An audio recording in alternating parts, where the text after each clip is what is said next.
Hello everyone, Dr. Mohon-Doyle here.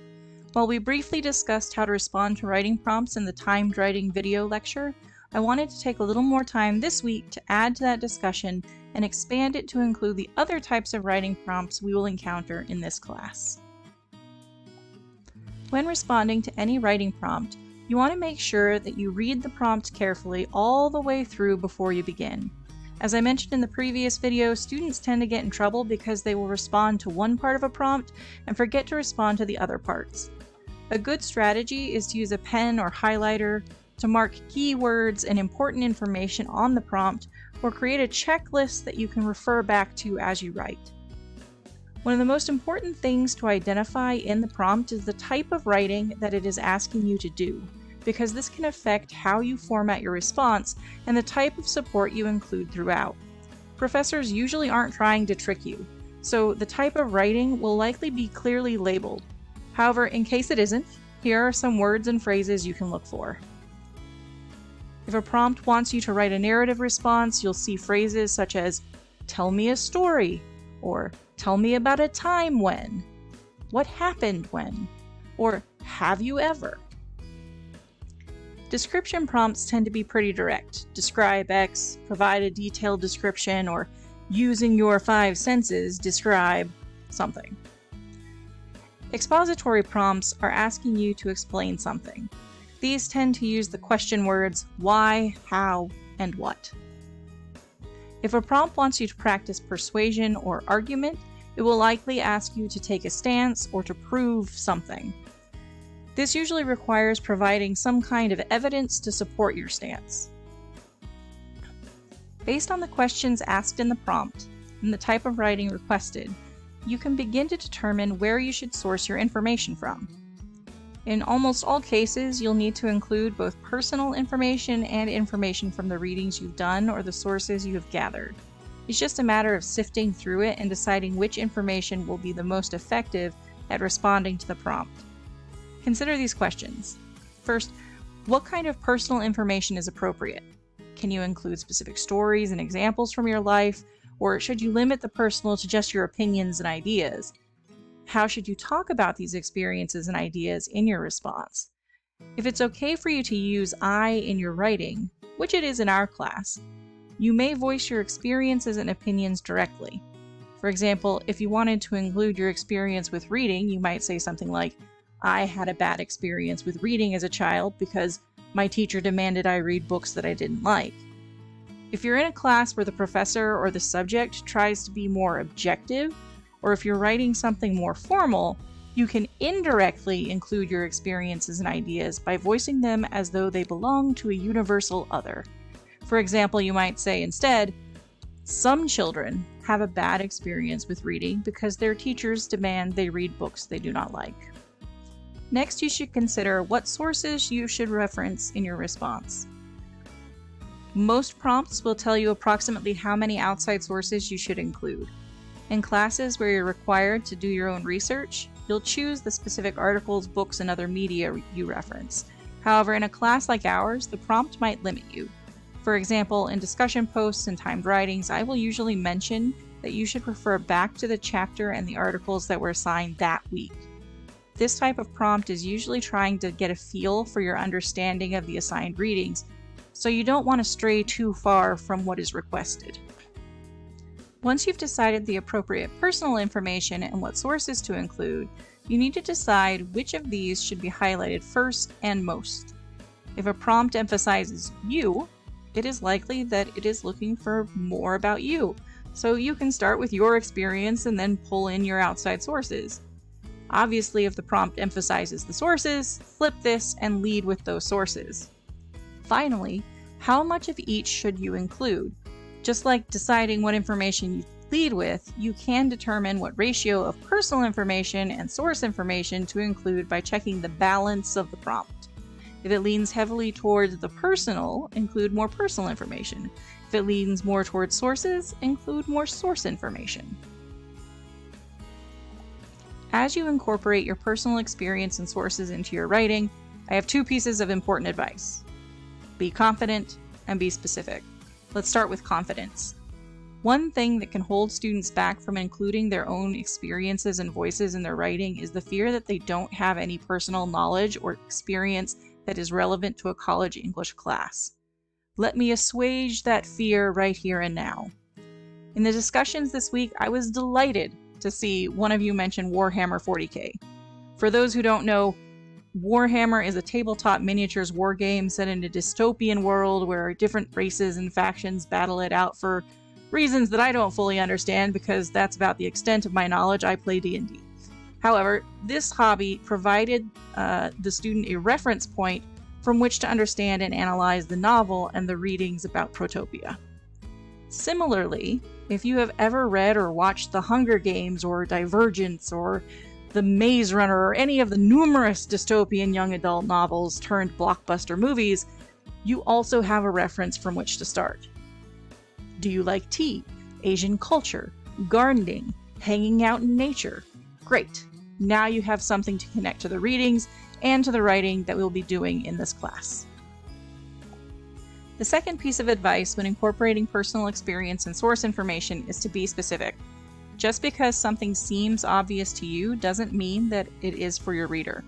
You have to provide enough detail, explanation, and context for the reader to understand what information you are trying to convey and why it's important. I tell students all the time to write like their audience is just a little bit dumb. They need you to spell it out for them. Additionally, while your professor, myself, has obviously done the reading, writing prompts are a way for them to test if you have too. By being specific and providing details, you demonstrate your ability to read closely and critically. Connecting the details to your experience and ideas demonstrates your understanding of the text. Another stumbling block for students can be the fear that what they write will be wrong. Like there's this one right way to write or respond to a prompt. While there are a lot of writing prompts that may ask you to explain specific facts or events and that have a right way to answer them, there are just as many writing prompts that are trying to see how you interpret the information you have been given or how you work through a complex problem. How you respond to the prompt will look very different from how your classmates respond. Keep in mind that just because there may not be a right answer doesn't mean that there isn't a bad answer. You still want to make sure that you're responding to the questions that are being asked and that you are explaining the information you include. One way that you can ensure that you're responding to all the questions in the prompt is to use the prompt to answer the prompt. What this means is that you will incorporate the language of the prompt into your paper by rewording the question as a statement with your answer worked in. For example, if a prompt asks, "How would you describe your relationship with reading and writing?" you might begin your response with, "When I was in high school, my relationship with reading and writing became very strong." Then you would go on to provide more details about the books you read and the short stories you wrote in 9th grade to support the idea that your relationship is strong. If you do this for each of the major questions in the prompt, it can also serve as guideposts for your reader and your professor, so they will be able to see where you have attempted to meet the requirements of the assignment. Formatting a response usually depends on how often you do the writing, how formal it is, and how important it is to your grade. Writing that happens daily or weekly tends to be a little less formal and is a small percentage of the grade, tends to be shorter in length, usually only a paragraph or a short answer response. Writing that occurs only a few times during a semester is more formal and serves as a major grade, tends to be longer in length, usually a short or long essay. Essays have 3 major paragraph types: the introduction, which contains the thesis or purpose of the essay, the body paragraphs that connect back to the thesis by outlining supporting points, and the conclusion, which reiterates the importance of the topic and brings the essay to a close. Because they are the most important type for our current purposes, let's talk about body paragraphs a little more. Body paragraphs are made up of 3 parts. The topic sentence establishes the focus of the paragraph. Usually a paragraph should only have one major point that it's trying to explain. The supporting evidence includes the personal experiences and source information and provides examples and evidence in support of the major point of the paragraph. The analysis connects these examples together and explains what they mean and why they are important. It usually also connects the point of the paragraph back to the thesis of the essay. Most paragraphs are about 5 to 7 sentences long. However, if you ever notice that you have shifted in your writing, that is shifted point or focus, time, location, so on and so forth, then you may need to add a paragraph break. This allows you to highlight these different points. Now let's turn to the 3 types of writing prompts you will encounter in this class, their purpose, and how to apply what we've just covered. Discussion posts and responses are the least formal. One of the most important reasons for attending college is to work through ideas with other people and gain new perspectives. You may not always agree with these perspectives, however, it is important to recognize that they exist, and sometimes these conversations can help you better understand why you hold the specific views that you do. If this was an in-person class, we would get this experience by sharing our thoughts on the reading, pointing out details we found interesting, interpreting important plot points, and analyzing the major themes. In an online class, the discussion forum is our way of simulating those interactions. For the most part, the prompts for discussion posts will ask you to react to the readings with your personal opinions and ideas. For this reason, you should aim for a conversational tone. While you will want to point to examples from the readings to explain your responses, the focus is on getting you to work through your own thoughts and get you comfortable sharing them with others.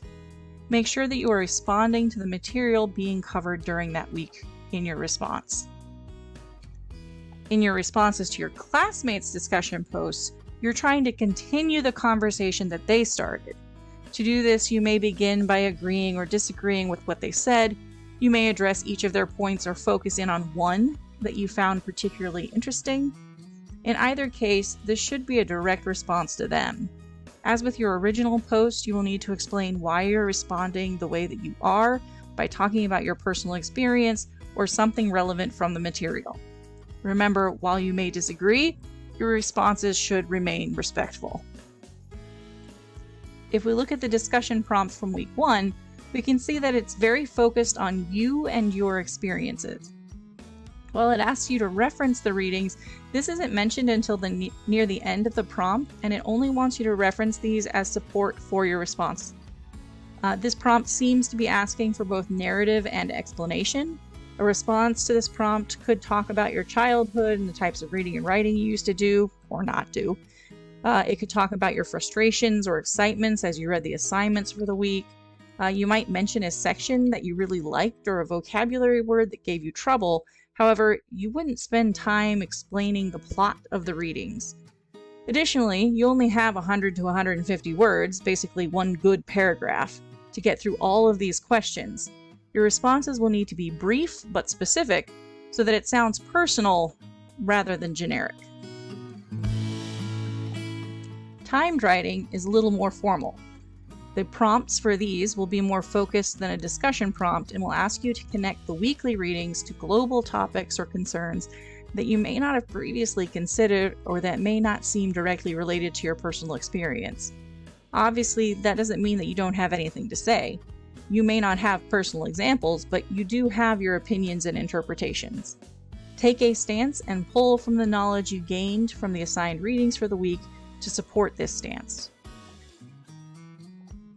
For example, here is last week's timed writing prompt.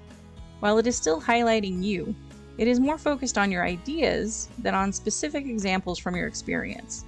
It also specifically points to the readings it would like you to connect to in your response and how many specific different references you should include.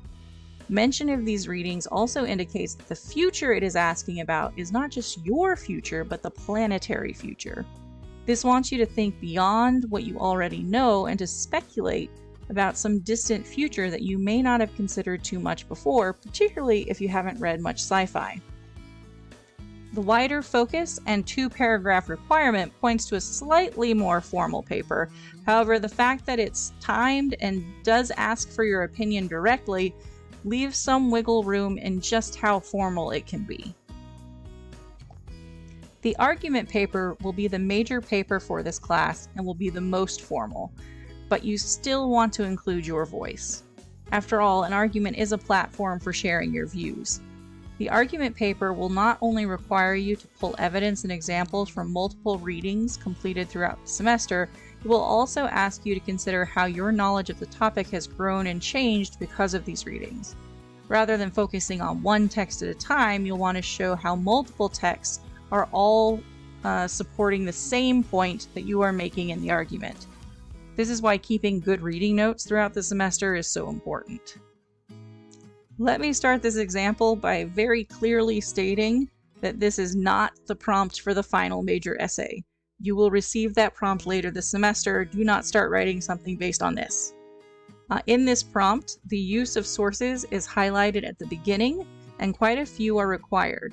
While there is also no mention of you, the prompt is clearly asking you to take a stance and voice your opinion. However, because it uses the more general people, you will have to do so indirectly. Based on these aspects of the prompt, you know that the response should be a long, formal essay. It would be very difficult to discuss 5 different sources in just a few paragraphs, particularly if you are going to include explanations and analyses. With a long essay, you would likely break this into paragraphs where each one discusses one of the reasons to be excited or terrified and provides evidence for this particular reason from at least one of the readings and your personal knowledge. If you have any questions or would like to set up a Zoom conference, email me at mohondoylek@apsu.edu.